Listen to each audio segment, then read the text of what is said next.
Selamat siang dan salam sehat pemirsa Tempo. Berjumpa lagi dengan saya Arif Zulkifli dalam program The Leader yang dapat Anda saksikan di YouTube Tempo.co dan Facebook Tempo Media. Hari ini saya sedang berada di Wisma Baja, kantornya Pak Silmi Karim, di control room ya. Ini control room tempat Pak Silmi Karim, Direktur Utama Krakatau Steel, mengontrol dan memastikan semua lini bisnisnya berjalan dengan baik. Saya akan berbincang dengan Pak Silmi, orang di balik kesuksesan Krakatau Steel. Pak Silmi Karim adalah CEO dari Krakatau Steel yang mulai menjabat sejak tahun 2018 ya. Di periode-periode yang tidak gampang, nanti kita akan diskusikan itu. Dan sampai sekarang di 2022, udah 4 tahun, itu terus bekerja keras untuk memperbaiki kinerja perusahaan. Dengan berbagai catatan positif yang bermunculan sejak adanya restrukturisasi besar-besaran di perusahaan ini. Awalnya Krakatau Steel itu adalah perusahaan baja yang sempat terpuruk ya dari sisi keuangan. Utangnya banyak, ada beban biaya terutama di pegawai yang sangat besar sehingga harus dilakukan rasionalisasi. Nanti kita akan diskusikan bagaimana itu dilakukan mengingat jumlah orang ini begitu besarnya dan nggak murni urusannya adalah urusan rasionalisasi. Ada di belakangnya ada siapa dan sebagainya. Saya kira nanti mudah-mudahan Pak Silmi mau belak-belakan sama kita. Dipicu dengan pembangunan fasilitas pengolahan biji besi atau blast furnace, angka investasi yang membengkak menjadi salah satu permasalahan yang besar saat itu. Namun kini Krakatau Steel mengukir rekor bulanan ekspor tertinggi, yaitu sebesar 116.000 ton melalui produk baja hot roll coil atau HRC dan hot pick oil atau HRPO. Nah, ini udah teknis-teknis lah ya. Pencapaian ini tentu tidak lepas dari kegigihan Pak Silmi sebagai nahkoda Krakatau Steel yang berusaha menyelamatkan perseroan dari keterpurukan utang. Bagaimana strategi yang dilakukan oleh Pak Silmi Karim untuk menyelamatkan Krakatau Steel dan apa rencana beliau ke depan? Bersama saya Arif Zulkifli, inilah The Leader, kebangkitan perusahaan baja.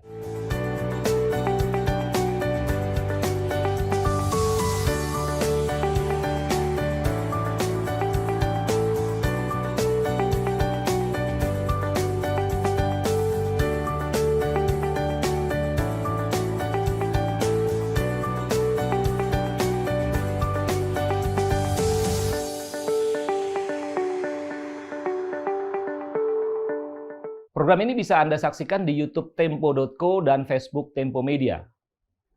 Telah hadir bersama saya Pak Silmi Karim, kawan lama sekali. Saya berkarir di media, Pak Silmi berkarir di mana-mana, sempat di perusahaan senjata, lalu pernah juga di Departemen Pertahanan, dan akhirnya sekarang dipercaya untuk mengelola sebuah perusahaan yang besar. Pak Silmi, pertanyaan pertama saya, bagaimana Anda memulai menghadapi tantangan-tantangan yang ada di Krakatau Steel? Tadi kita udah bicara di depan, ada soal laporan keuangan yang babak belur lah pada 2018. Utangnya gede banget.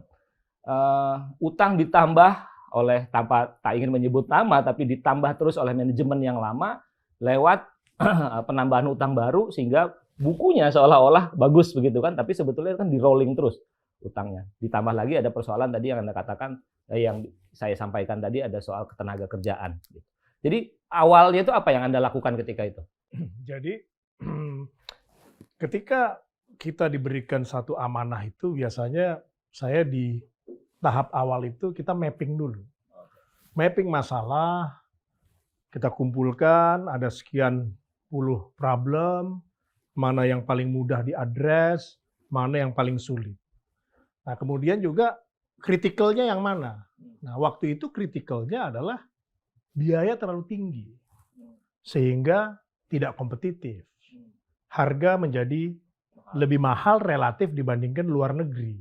Kalau luar negeri ini kita bicara Cina terutama. Ya, pada umumnya yang masuk ke Indonesia itu kan baja kebanyakan dari China, dari Vietnam, dari Ukraine, ya, dan lain sebagainya, ya.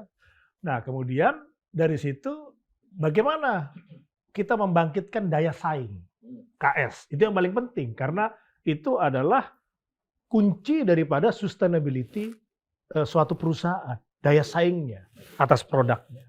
Kemudian yang kedua adalah Daya saing itu kan menyangkut kaitan dengan harga jual, kualitas, ya. Nah, untuk menentukan harga jual kita harus lihat biayanya berapa. Ya. Nah, saat itu tuh biayanya relatif tinggi. Sehingga room bagi saya untuk melakukan strategi pricing, kemudian bagaimana penetrasi kepada pasar, itu menjadi terbatas. Sementara kebijakan itu, zaman itu ya sangat leluasa untuk dilakukan impor. Ya, ketika itu ada yang namanya post border policy. Jadi barang impor baja itu masuk tidak perlu diperiksa melalui fisik gitu. Jadi hanya dokumen. Ya, jadi bea cukai itu tidak memeriksa fisik, ya dokumen sehingga lewat. Jadi diperiksanya malah nanti. Jadi dokumen itu lewat aja. Nah, ada yang border inspection, ada post border. Nah, itu ada di 2018 awal, saya join 2018 akhir. Nah, terus kemudian juga ada project. Wah, project ini saya dipesan oleh Kementerian BUMN untuk menyelesaikan. Nah, kemudian saat saya join, itu posisinya itu udah boleh dibilang hampir selesai. Tapi kok tidak bisa beroperasi. Ya. Kemudian saya lihat di perencanaannya, ini akan memberikan satu penghematan $50 per ton. Nah, ini kan tanda tanya semua. Ya. Nah, ini yang harus kita urai. Nah, ketika diurai, ternyata utang kita bengkak, cash flow negatif. Nah, cash flow negatif artinya apa? Nafas kita kan sudah kelihatan nih bahwa kita akan mati, gitu. Nah, ketika kita akan mati berarti harus melakukan sesuatu. Nah, sebagai pimpinan akan menghadapi suatu masalah-masalah yang sulit, masa-masa sulit, masalah yang sulit dan harus memilih. Nah, ketika memilih tentunya kaitan timing, kemudian juga mitigasi resikonya itu harus dipersiapkan. Sehingga kalau kita udah pada posisi leader atau CEO, ya, faktor teknis itu menjadi irrelevan lagi. Ya, saya pernah ini lompat sedikit ke belakang. Ya, waktu di fit and proper test, waktu mau jadi dirut pindad, ya, ditanya, ya, Pak Silmi mengerti cara membuat senjata. Ya. Jawaban saya tidak ngerti, Pak.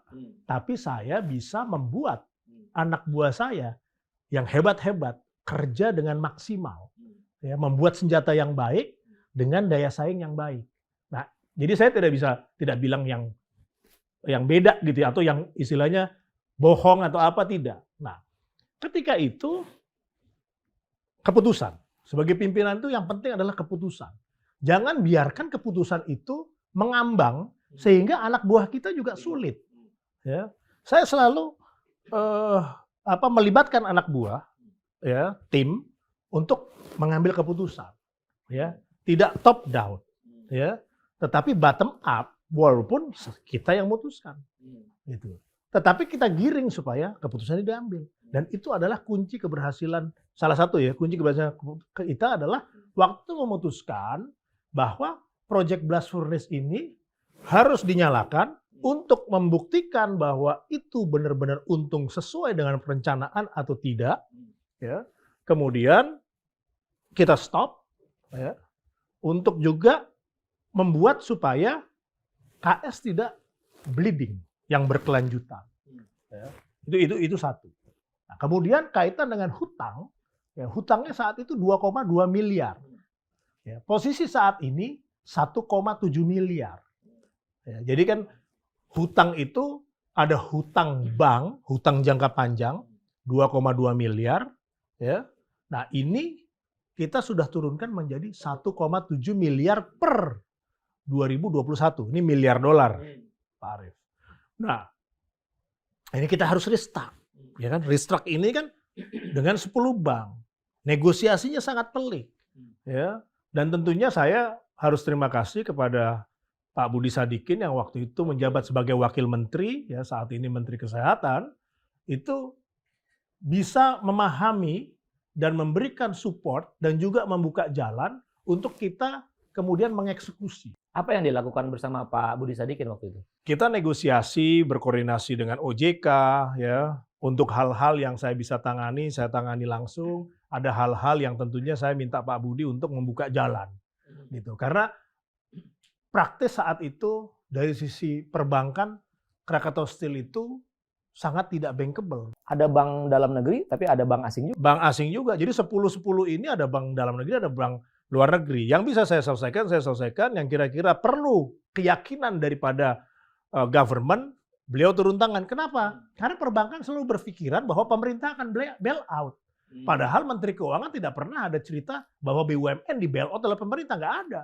Nah, untuk meyakinkan itu, ya saya perlu menggandeng Pak Budi menemukan, ya kayak ada salah satu bank yang dari luar negeri, ya harus kita temukan gitu. Yang kayak gini-gini kan membutuhkan satu confidence level yang tinggi bagi perbankan lokal atau asing, bahwa nggak ada itu bail out gitu. Kalau ada bail out itu kan enak benar gitu ya.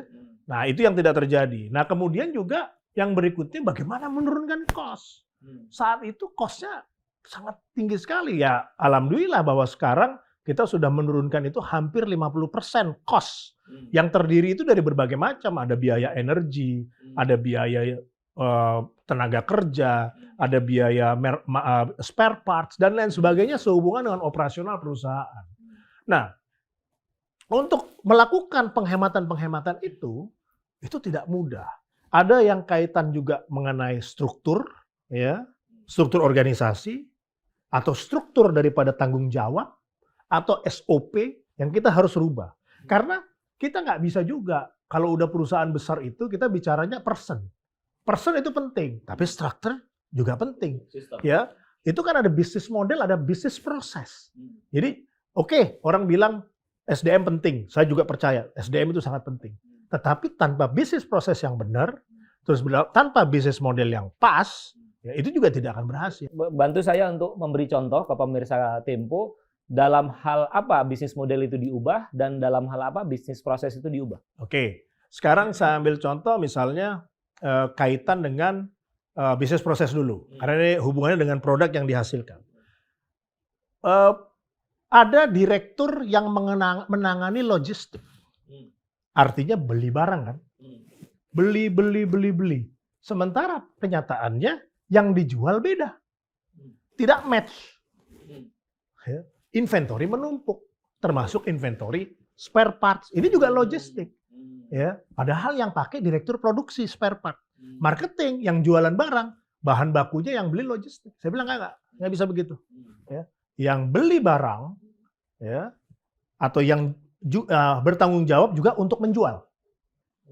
Ya, jadi misalnya Pak Arief jadi direktur marketing, bahan bakunya beli A, ya, harus pastikan itu bisa diproduksi untuk jadi produk, kemudian bisa dijual. Jadi di bawah satu badan ini ya? Satu direktur, itu satu. Satu lagi, produksi. Ya, ya spare part yang rusak, ya kamu yang beli. Kamu yang ngerti kok. Masa logistik? Gitu kan? Yang pakai ini. Nah, kadang-kadang Pak, ini sistem sudah diatur segini. Saya bilang, loh, ini bukan masalah gini. Yang penting kan manusianya tidak nyolong. Ya kan? Mau yang beli Bapak, yang mau pakai Bapak, yang penting kan tidak nyolong. Ada aturannya. Kan saya ukur dari KPI. Nah, terbukti misalnya, ya, penurunan biaya spare part per tonnya, ya, dari $7,4 per ton menjadi $3,1 per ton. 58%. Operating expenses turun, ya, ini secara global nih, dari 225 juta US dollar menjadi 124 juta US dollar. Per tahun itu? Per tahun, 45%. Ya. Nah itu kan adalah bisnis proses. Ya. Resistensi di dalam ada nggak nih? Kan pasti kalau udah ngubah-ngubah begini nih orang-orangnya udah bisa jadi rese nih. Jadi yang saya masuk itu selalu kita mulai ambil hatinya dulu. Ya kan? Kita harus bangun trust. Jangan kita mulai dengan perbedaan. Misalnya perbedaan di kepala kita udah menuduh, misalnya orang-orang KS pasti nggak benar. Nah itu udah nggak boleh. Masuk positif aja.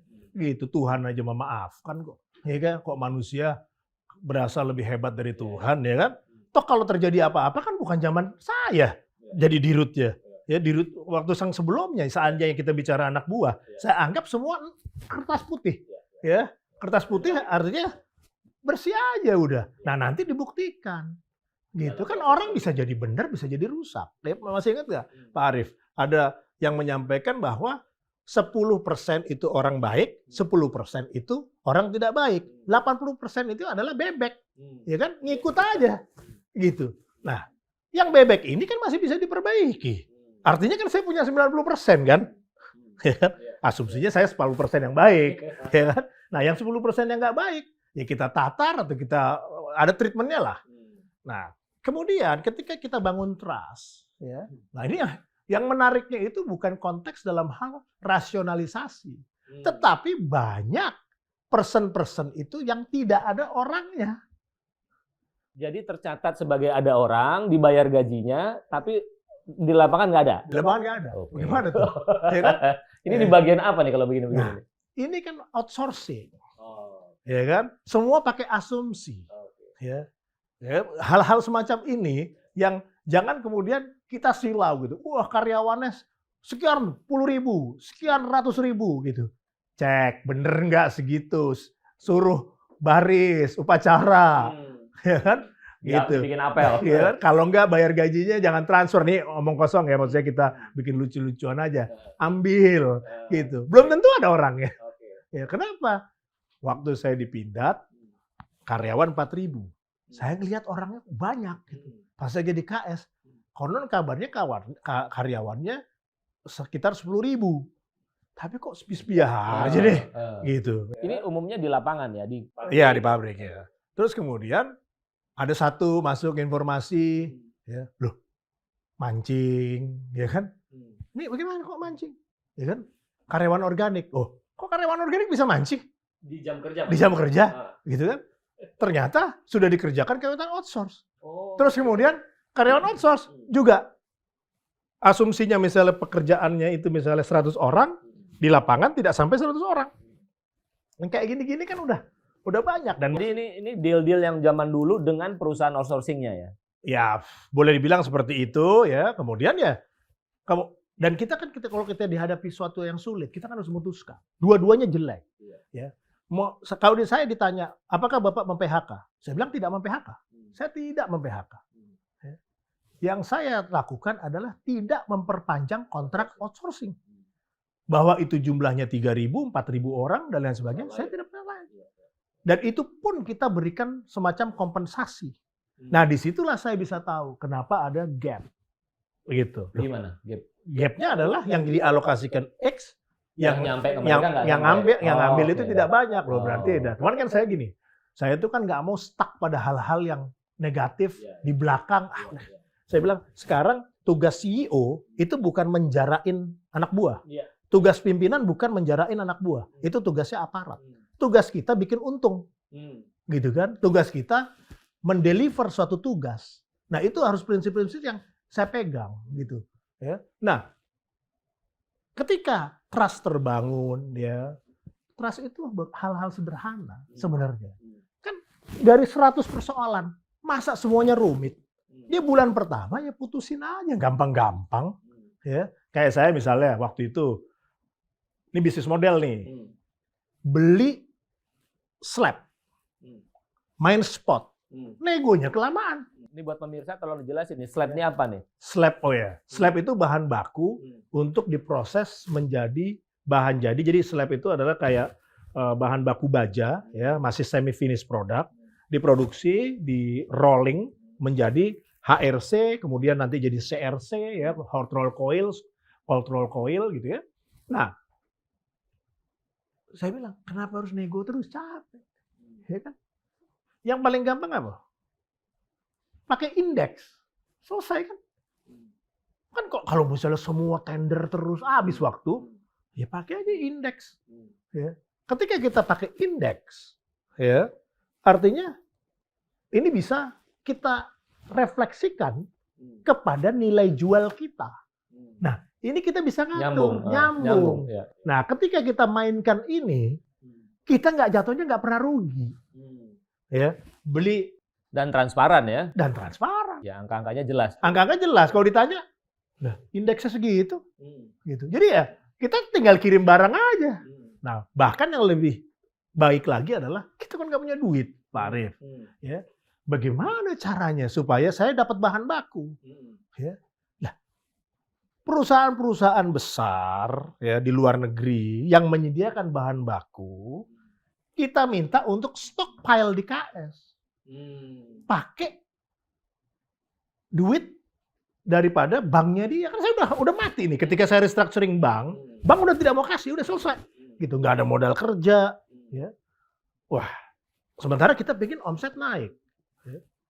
Ya akhirnya kita lakukan deal satu persatu. Nah, ditaruh di stockpile kita ya, masih dalam bounded zone sehingga kita tidak berurusan juga dengan proses custom dulu karena kan custom ngeluarin duit. Jadi mereka yang membiayai bahan bakunya sampai di stockpile kita ambil berdasarkan kebutuhan.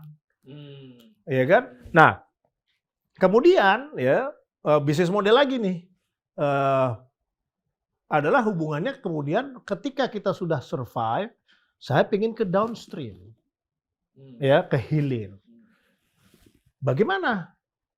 Kalau misalnya kita mau bikin satu produk harus bikin pabrik, artinya apa? Baru 3-4 tahun lagi saya udah keburu nggak di KS kan?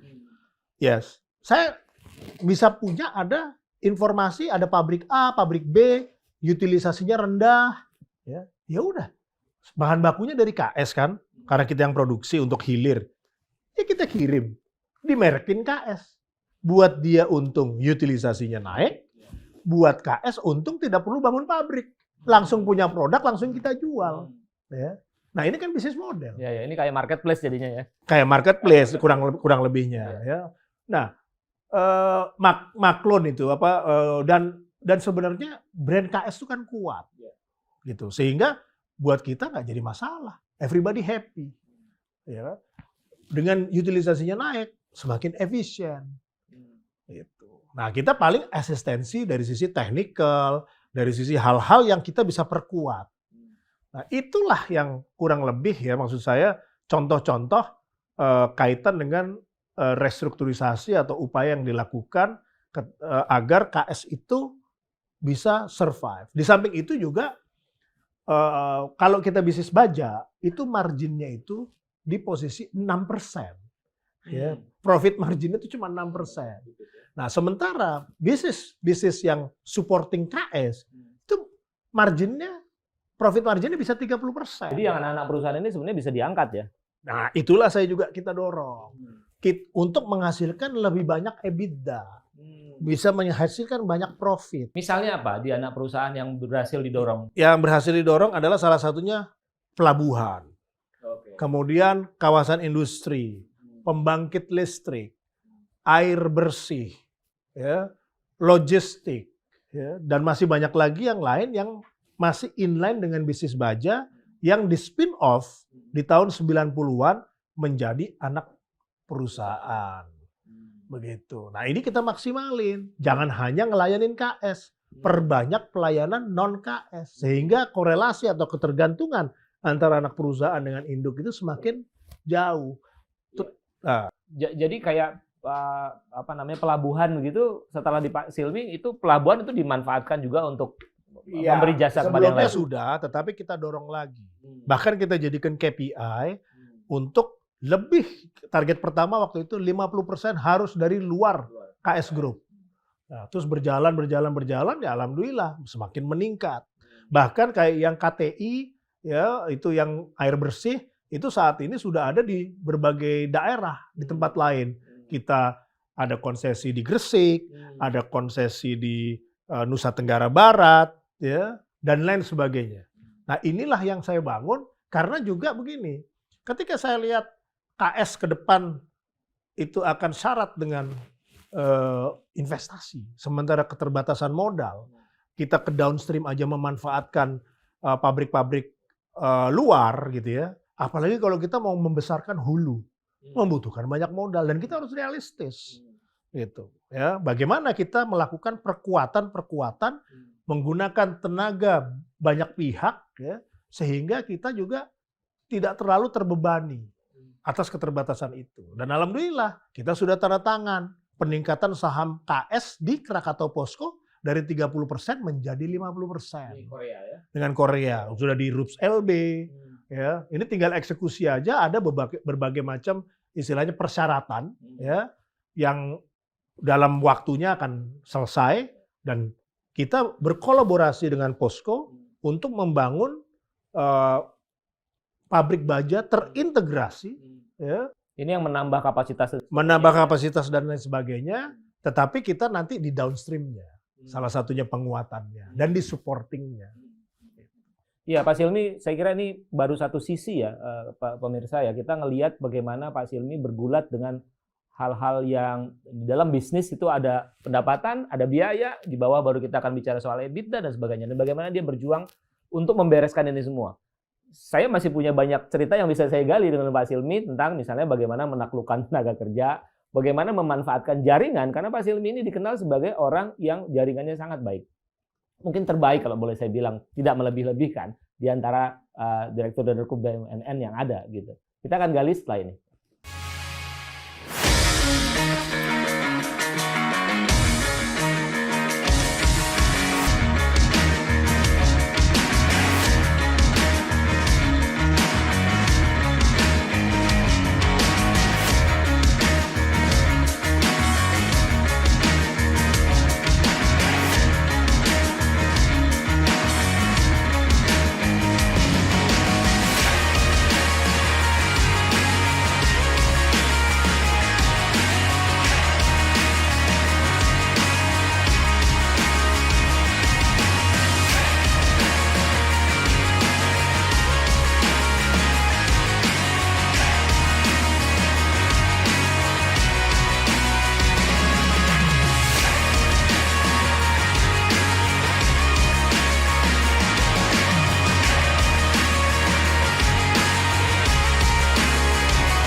Pemirsa Tempo masih bersama saya Arif Zulkifli, inilah The Leader Kebangkitan Perusahaan Baja.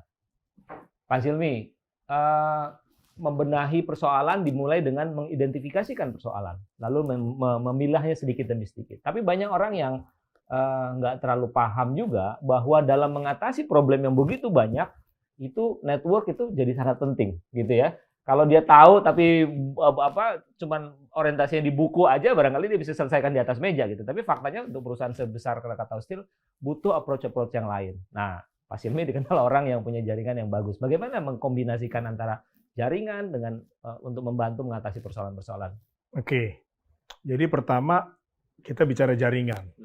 Di agama aja ada silaturahim itu kan membawa rezeki dan umur panjang kan.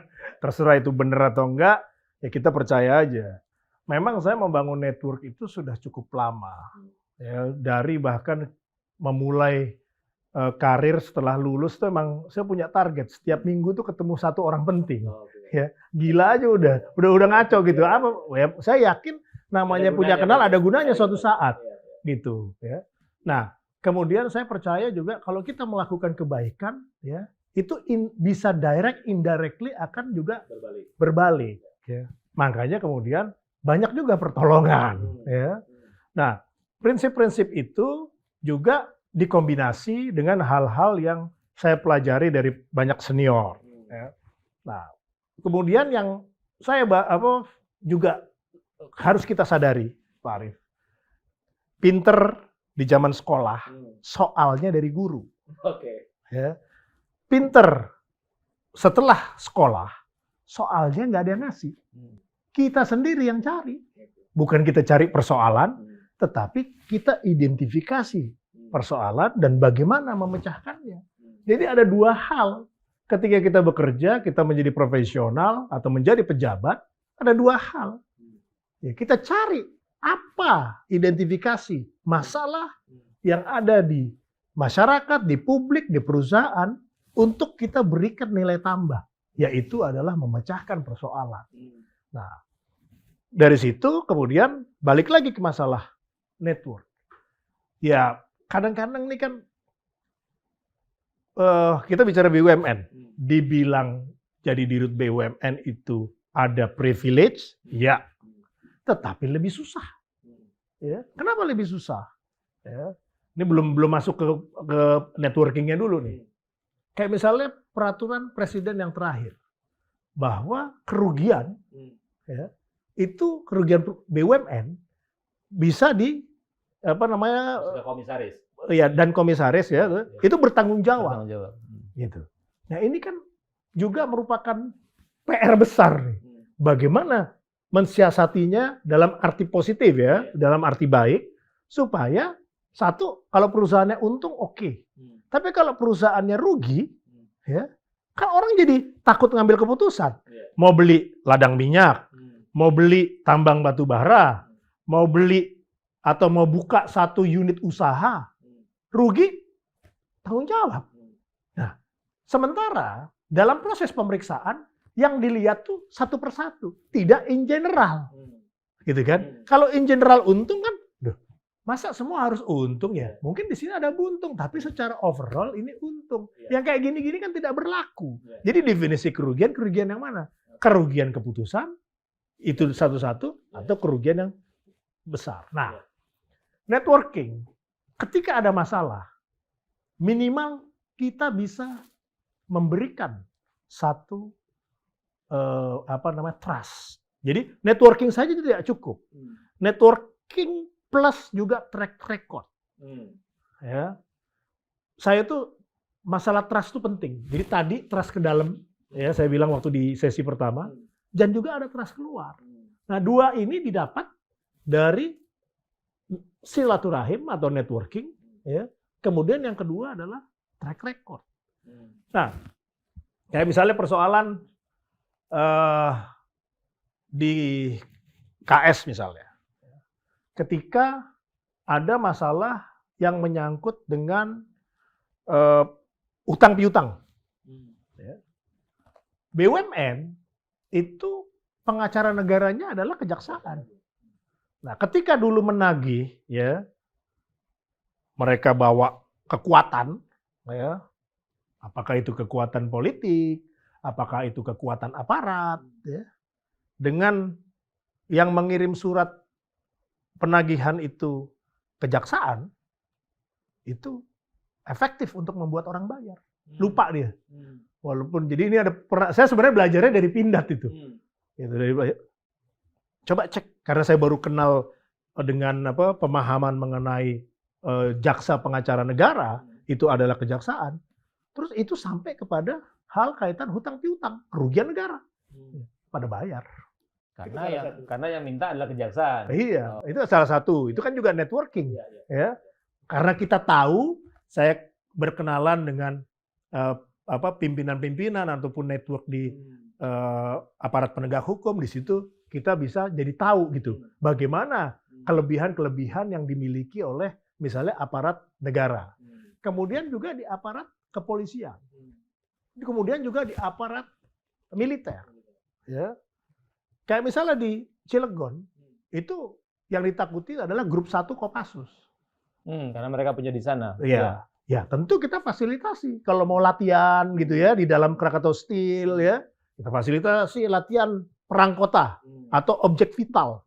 Ya, ya kebetulan network kami di aparat, dan saya pernah 8 tahun di Kementerian Pertahanan, itu cukup untuk membuat saya mudah untuk berkomunikasi dan meningkatkan sinergi. Nah, kalau nggak kenal bagaimana mau sinergi? Kenal aja belum, udah PR. Kalau kita ada masalah, ya insya Allah bisa WA, telepon, ketemu, ya udah terbangun. Nah, sehingga apa? Yang masalah kecil tidak menjadi besar, ya. Kemudian dan hal itu malah akan menjadi masalah yang berlarut-larut. Dan saya sama tim saya malah tidak senang kalau misalnya saya tidak dilaporin masalah. Gitu. Karena tugas seorang pemimpin itu juga salah satunya, satu, membantu anak buah memecahkan masalah dan melindunginya. Gitu. Sehingga anak buah kita kalau kerja juga maksimal. Misalnya lapor, Pak, saya dilapor kena LP, Pak, laporan polisi. Gitu. Kenapa masalahnya? Kamu melanggar nggak? Tidak. Ya udah, kita komunikasi. Iya. gitu kan? Disupport penuh. Disupport supaya apa? Jangan sampai dikriminalisasi, gitu. Itu juga penting. Kita melindungi anak buah, gitu. Banyak kejadian malah jorokin anak buah. Kalau saya enggak, saya pasang badan buat anak buah. Kita selamatkan. Jika memang dia benar ya. Dia benar, gitu. Kan saya juga dengar gimana persoalannya begini. Ya ini kan bisa dikomunikasikan. Jangan sampai dia jadi korban kriminalisasi. Nah ini juga berlaku juga dalam aset. Di BUMN itu aset itu cenderung berkurang, gitu. Makanya amanah kepada pimpinan BUMN mengamankan aset. Nah, sehingga aset-aset itu bukan saya malah lepas, malah kita kumpulin. Ada lagi masalah di mana? Kawal, gitu. Jangan sampai kita kalah di pengadilan. Nah, dengan silaturahim yang baik, artinya hal ini membuat ada deterrent, ada daya gentar. Ya, untuk pihak-pihak melakukan sesuatu yang dapat merugikan kita, perusahaan. Dan wajar-wajar aja, di Amerika tuh ada yang namanya lobbyist. Di Indonesia tidak ada lobbyist. Ya, ini kan sebenarnya networking. Ya ini peran ini yang diambil oleh Pak Silmi ya. Ya, sekaligus lah. Ya. Tadi kita udah bicara soal problem-problem keuangan, bagaimana mengatasi utang, mengurangi biaya, lalu bagaimana network. Apa yang Pak Silmi lihat ke depan dalam bisnis baja ini? Kita nanti mau ke arah mana sih? Kan udah jalan sama Posko juga udah cukup serius begitu ya. Secara umum, tantangan industri itu juga merupakan satu tantangan negara. Indonesia bahkan lebih kompleks. Karena kekuatan ekonomi Indonesia itu selain konteks konsumsi rumah tangga adalah komoditi. Sehingga komoditi itu kan dimiliki oleh segelintir orang. Karena itu kan sifatnya tambang, perkebunan yang perusahaan yang ratusan ribu hektar, gitu kan. Nah, ini yang menurut kami, dalam hemat saya, kita perlu ada satu yang namanya program industri yang kira-kira itu mengangkat komoditas asli Indonesia yang memiliki competitive dan comparative advantage sehingga Indonesia bisa mendapatkan nilai tambah yang maksimal. Apakah nantinya itu dalam prosesnya hilirisasinya berpartner dengan perusahaan di luar negeri, nggak ada masalah. Dulu di Pindad, ya, ini ambil contoh aja. Dari saya pakai celana pendek, ya, celana merah tuh artinya SD, itu ngomong mengenai roket 40 km. Sampai saya jadi dirut Pindad, masih sama. Gitu. Saya dikasih 40 km itu gratis, tapi saya kerjasama dengan yang bikin 300 km dan 100 km. Ini jangkauan ya, daya jangkauan. Ya. Jadi ngapain kita spend uang banyak-banyak di 40 km kita bisa dapat gratis? Ya kita kalau mau kerjasama yang 100 kilo sama 300 kilo. Ada. Dari Prancis, mau kerjasama. Gitu. Ya sayangnya itu tidak terlaksana, saya keburu pindah. Gitu. Dan kalau waktu itu tidak keburu pindah, bukan hanya itu. Pindad bisa bikin amunisi kaliber besar. Kita mandiri. Pak, ini satu juga ya yang saya perhatikan dari karir Pak Silmi itu kan berpikir besar ya, think big gitu ya. Jadi perusahaan kita boleh di sini, tapi kita dalam berpartner tuh harus cari yang tinggi sekali gitu, yang top gitu kan. Dulu sebelum itu kan juga pernah di perusahaan Barata. Barata juga kan cari partner-partner yang tinggi begitu ya. Nah, ini meleverage posisinya kita yang mungkin memang belum setinggi itu sampai kita bisa duduk dalam satu kursi itu gimana? Market. Karena Indonesia adalah market terbesar. Ini yang harus dijual. Nah kadang-kadang kita tanggung. Kerjasama sama yang pasarnya sama. Maksudnya pasarnya siapa? Bertarungnya sama.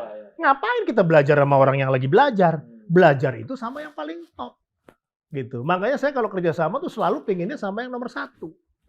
Gitu. Apakah misalnya kita bicara apapun gitu. Kenapa? Ya kita mendapatkan manfaat. Ya kan? Kalau kita belajarnya sama orang yang lagi belajar, ya maksimum kita cuma setengah pinter. Ya kan? Nggak jadi pinter beneran. Nah memang yang jadi kekuatan kita adalah yaitu di luar negeri. Ini network lagi. Ya kebetulan ya saya agak lumayan inilah. Maksudnya saya belajar juga dan sempat di di BKPM ya. Di situ waktu itu ada zaman Pak Gita Wirjawan gitu ya. Berkomunikasinya luar biasa, ya kita tiru-tiru lah bagaimana supaya meyakinkan orang-orang luar itu untuk investasi di Indonesia. Nah ini berdampak kepada karir saya juga gitu, bahwa kita nggak perlu takut. Mereka kan yang penting kan ketemu, win-winnya di mana, ya kan? Nah ini juga, saya juga kalau di kantor juga selalu mengingatkan, kalian tuh kalau negosiasi jangan menang 5-0. Kalau menang 5-0 ntar dia sadar, dia putus, nggak sustain. Menang itu ya udah, dua-duanya berasa menang, itu yang hebat. Di sana ngerasa menang, di sini ngerasa menang, itu hebat. Tapi kalau kalian menang 5-0 udah nggak sustain, nggak jangka panjang. Itu bukan kerjasama, itu ngancem. Itu. Nah itu tambahan-tambahannya, gula-gula cerita. Jadi balik lagi ke Pak proyeksi industri baja ke depan. Proyeksi industri baja ke depan, permasalahan kaitan dengan industri di mana hubungannya dengan energi, karena energi akan menentukan competitiveness, sementara ada juga kondisi di mana harus mentransfer menjadi renewable energy, energi hijau, hubungannya lagi dengan karbon. Ini kompleks.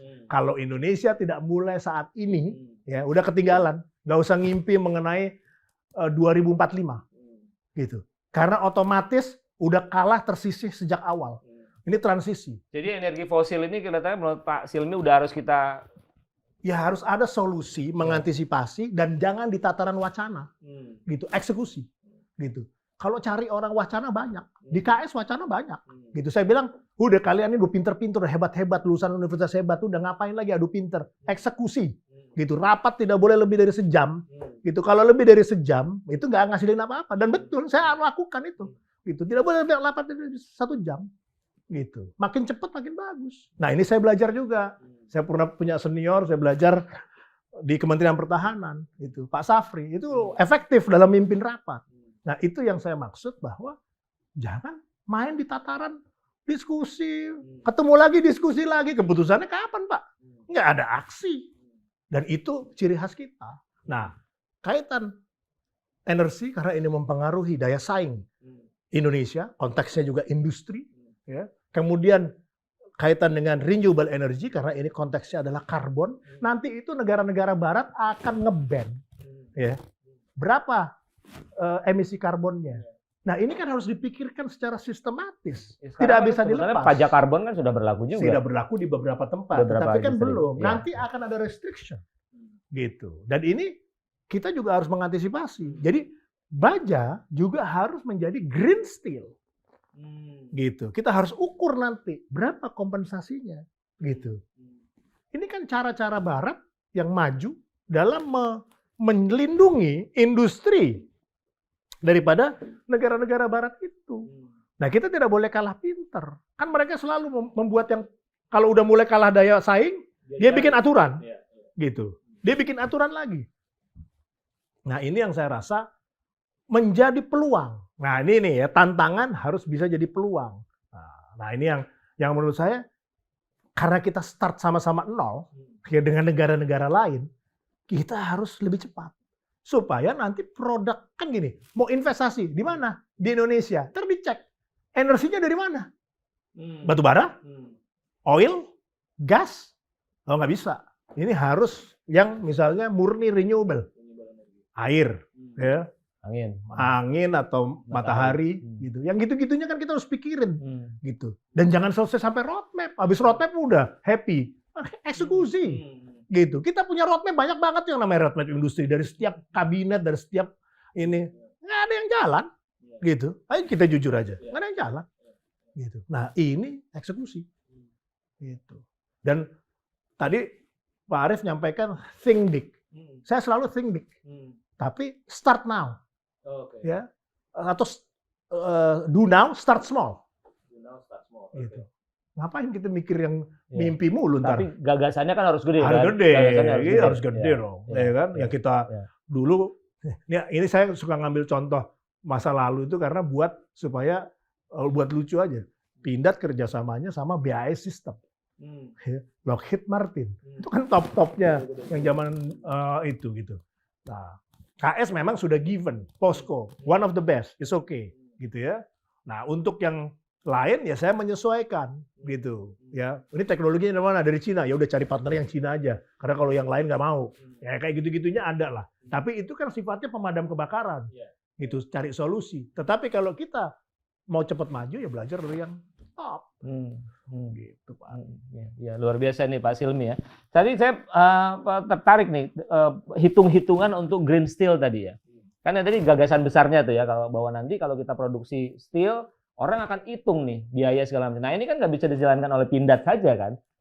KS maksudnya. Tidak bisa dijalankan oleh KS saja kan? Ada yang BUMN lain lah kita bisa sebut, misalnya Pertamina di situ, Kementerian PLN, ya kan, Kementerian Energi segala macam. Nah itu kalau kita berpikir besar, tinggalkan dulu lah KS ya, kita coba berusaha naik ke atas lagi. Kira-kira bagaimana itu nanti harus dijahit ya? Iya. Pertama, kalau yang ada yang kontrol kita. Yang kontrol kita kan tentunya adalah kita mencari teknologi yang udah meninggalkan teknologi menggunakan batu bara. Blast furnace itu menggunakan batu bara. Ya. Jadi proyek yang boleh dibilang berlarut-larut di KS itu blast furnace, itu batu bara yang akan segera ditinggalkan. Ya kan serem kan? Blast furnace itu nggak pakai batu bara? Tidak bisa. Oke. Gitu. Nah, teknologi terbaru itu menggunakan hidrogen. Oke. Ya, menggunakan hidrogen jalurnya adalah jalur lain. Nah, dia ada pemurnian Fe-nya. Ya, Fe itu kan sebenarnya dari 60% tuh kisarannya 62 apa. Itu dimurnikan, diangkat Fe-nya menjadi mendekati 100%. Itu menggunakan saat ini menggunakan gas. Nah, ini rencananya mau ditukar menjadi hidrogen. Nah, itu namanya direct reduction. Nah, dari 60 sekian persen Fe dinaikkan, kemudian dimasukkan kepada electric arc furnace. Itu sistem yang berbeda sekali membuat bajanya dibandingkan dengan blast furnace. Dengan kualitas baja yang sama atau lebih baik? Bahkan lebih bagus. Lebih bagus. Oh. Gitu. Sehingga saat ini malah saya sedang mengantisipasi sama mitra kita untuk bersiap untuk bangun hulu ya yang berbasis hidrogen. Gitu. Di samping itu juga kita menggunakan, kalau electric arc furnace menggunakan listrik, menggunakan tenaga surya. Nah, kita sedang segera groundbreaking. Itu kita ada danau ya, cukup besar di KS, milik KS di Cilegon. Ya. Kita akan pasang floating solar panel. Iya. Gitu. Ya. Itu harapannya apa? Akan berkontribusi untuk menurunkan ya, atau mendapatkan carbon credit malah. Gitu. Dari situ-situ ya kita coba. Gitu. Bahkan di kantor di pabrik-pabrik kita ini sekarang lagi kita pakaiin solar panel semua. Iya, paling tidak itu akan mengurangi, akan dihitung sebagai pengurang. Nah, paling tidak kita mulai small dulu, yuk atap kita ganti. Gitu. Kalau kita nanti diskusi lagi segala macam nggak jalan-jalan. Begitu. Oke. Jadi luar biasa ya. Jadi kalau kita mau bicara tentang green steel ke depan, ini KS nggak bisa sendirian. KS nggak bisa sendirian. Nah, bagaimana ini dikomunikasikan dengan struktur yang di atasnya nih? Ya, Kementerian BUMN maksudnya. Gini, ya sebenarnya memang ini sudah menjadi satu isu ya. Tetapi kan di sini dibutuhkan ada komandan eksekutor. Nah, ini yang mungkin harus segera mengeksekusi ini. Supaya harapan atau kebijakan pemerintah dalam konteks ya, membangun satu industri yang aware terhadap atau bisa mengeksekusi kaitan dengan green teknologi, yang manfaat-manfaat daripada adanya penggunaan atau concern terhadap lingkungan ini sudah menjadi bagian daripada bukan hanya policy tapi eksekusi. Gitu. Apakah itu bentuknya insentif? Apakah itu nanti bentuknya hal-hal yang lain? Cuman kalau insentif aja itu kan ada cuma satu sektor. Sementara ada beberapa hal yang masih menyangkut dengan sektor yang lain. Gitu. Nah, saya kontrol yang ada di sekitar KS dulu. Ya, kalau yang di luar pekarangan saya kan bukan kewenangan saya. Ya Pak Silmi, ini kita bisa sampai besok kalau mau diskusi terus soal ini. Tapi kayaknya kita dibatasi waktu. Saya minta Pak Silmi untuk mungkin merangkum apa yang tadi sudah dikatakan dalam satu closing statement. Ya, Yang pertama bukan yang pertama nih, closing statement ada pertama kedua bukan closing statement. Jadi membangun ekonomi Indonesia ke depan ya tidak cukup dengan pertumbuhannya, tetapi juga kualitas pertumbuhannya memperhatikan ya, energi terbarukan dan lingkungan untuk bagaimana kita bisa mengantisipasi daya saing yang baru, daya saing yang sangat syarat dengan hal-hal kaitan dengan hubungannya green energy, karbon, ya, yang ini akan menjadi satu hal yang menarik untuk pertumbuhan ekonomi Indonesia ke depan dan juga tentunya konteks dalam hal pemerataan. Ya, karena dengan kita membangun satu ekonomi yang kiranya memperhatikan green energy ya green lingkungan gitu ya, itu nantinya akan juga melibatkan karena bisa juga ditransfer kepada menumbuhkan pohon. Ini suatu ekonomi ya, tidak bisa dianggap enteng. Nah, ini juga bisa akan memeratakan yang tadinya hanya sebatas eksploitasi, tetapi sekarang udah memikirkan yang lebih jauh. Jadi panjang nih. Iya, urusannya. Oke. Terima kasih sekali lagi Pak Silmi. Sebelum kita bubar, saya ada souvenir buat Pak Silmi. Wah, ini khas media, ini pasti ada kartun ini. Wah, ini foto kita berdua. Di depan kantor Krakatau Steel. Waduh, terima kasih. Terima kasih.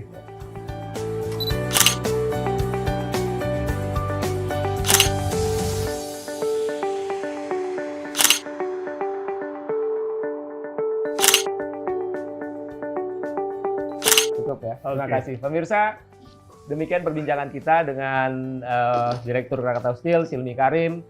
Sangat inspiratif, membuka cakrawala dan mengajak kita untuk masuk ke dalam satu segmen yang barangkali nggak diperhatiin orang, kecuali orang industri ya. Di sini orang-orang umumnya barangkali nggak perhatian, tapi ketika kita masuk ke sini dari pembicaraan ini kita tahu bagaimana tantangan industri baja ke depan dan bagaimana BUMN kita harus dipimpin oleh orang-orang yang kompeten. Terima kasih, saya Arif Zulkifli.